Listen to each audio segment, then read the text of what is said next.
Halo, Assalamualaikum warahmatullahi wabarakatuh. Kami dari kelompok 4 akan mempresentasikan materi hasil diskusi dari kelompok kami tentang alsintan panen padi, jagung, tebu, dan juga umbi-umbian. Kelompok kami terdiri dari 3 anggota. Yang pertama ada Rina Ayu Elvania dengan NIM 200311100008, dan juga ada saya sendiri, Devi Nurlaili dengan NIM 200311100036, dan juga ada Syafira Ramadiah Diva Sanjaya dengan NIM 06105201040111. Langsung saja kita simak penyampaian materi dari presentasi kelompok 4. Assalamualaikum warahmatullahi wabarakatuh. Saya Devi Nurlaili, NIM 036 dari kelas Agroteknologi A. Pada presentasi kali ini saya akan menjelaskan tentang alsintan panen padi dan juga alsintan panen jagung. Pada alsintan panen padi terbagi menjadi 3 cara pemanenan. Yang pertama secara tradisional, yaitu menggunakan alat berupa ani-ani. Pada pemanenan tradisional ini, kapasitas panen dengan menggunakan ani-ani berkisar antara 10 hingga 15 kg malai per jam, dengan susut hasil atau yang disebut dengan loses berkisar antara 3,2%. Cara pemanenan yaitu dengan cara padi dipotong menggunakan alat ani-ani dalam bentuk malai yang kemudian diangkut dan dijemur. Yang kedua, pemanenan secara manual, di mana pemanenan secara manual ini menggunakan alat berupa sabit. Sabit ini selain digunakan untuk proses pemanenan padi, juga bisa digunakan untuk proses pembersihan lahan. Cara pemanenan padi yang ketiga yaitu dengan menggunakan mesin. Yang pertama menggunakan alat windrower. Jenis alat ini digunakan untuk mengumpulkan padi dalam 2 tarikan pemotongan. Alat yang kedua yaitu binder. Jenis alat ini memiliki bagian pemotong untuk 1 hingga 4 alur tanaman. Dan alat yang ketiga yaitu combine harvester. Jenis alat ini hanya berperan untuk mengumpankan bagian malai padi pada alat perontok padi. Yang selanjutnya kita akan membahas alsintan panen pada tanaman jagung. Yang pertama menggunakan alat snapping rolls.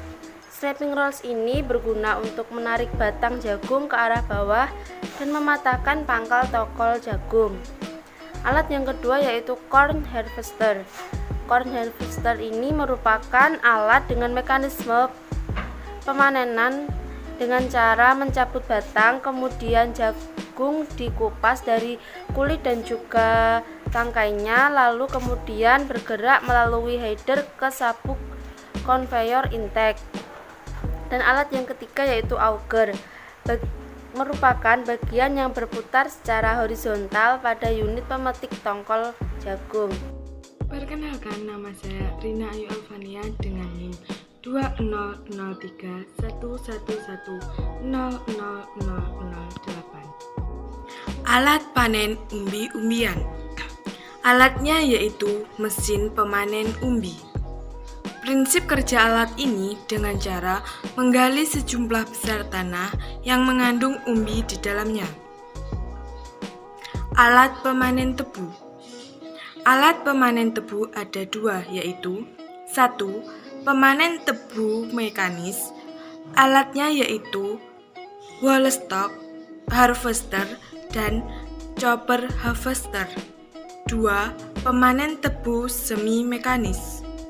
Alatnya yaitu can tamper dan targem. Baik, yang selanjutnya yaitu kondisi alsintan di Indonesia. Untuk kondisi alsintan di Indonesia sendiri masih kurang dalam pengembangannya. Pengembangan yang dimaksud di sini yaitu sebuah inovasi terbarukan dari alsintan masih kurang karena sumber daya manusianya yang masih belum memadai.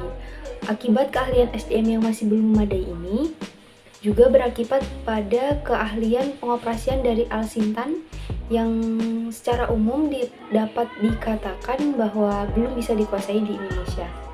Kemudian dari segi pengedaran juga masih belum merata. Kemudian untuk kondisi alsintan di dunia.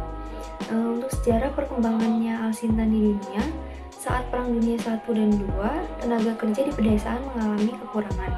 Namun produksi pertanian harus terus dipertahankan, sehingga penggunaan alsintan tidak dapat dihindarkan.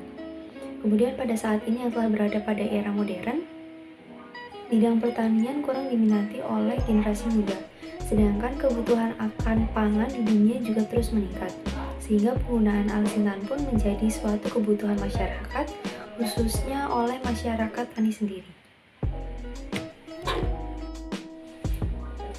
Baik, yang selanjutnya yaitu untuk perkembangan alsintan di dunia saat ini. Perkembangan alsintan di dunia dipengaruhi oleh industri alsintan di Jepang. Alsintan di negara Jepang sangat menyesuaikan dengan kondisi pertanian dan masyarakatnya. Adapun prinsip industri alsintan di Jepang yaitu yang pertama, fakta bahwa permintaan tersebar luas di seluruh negeri dan penggunaannya terbagi secara halus dan dalam skala kecil.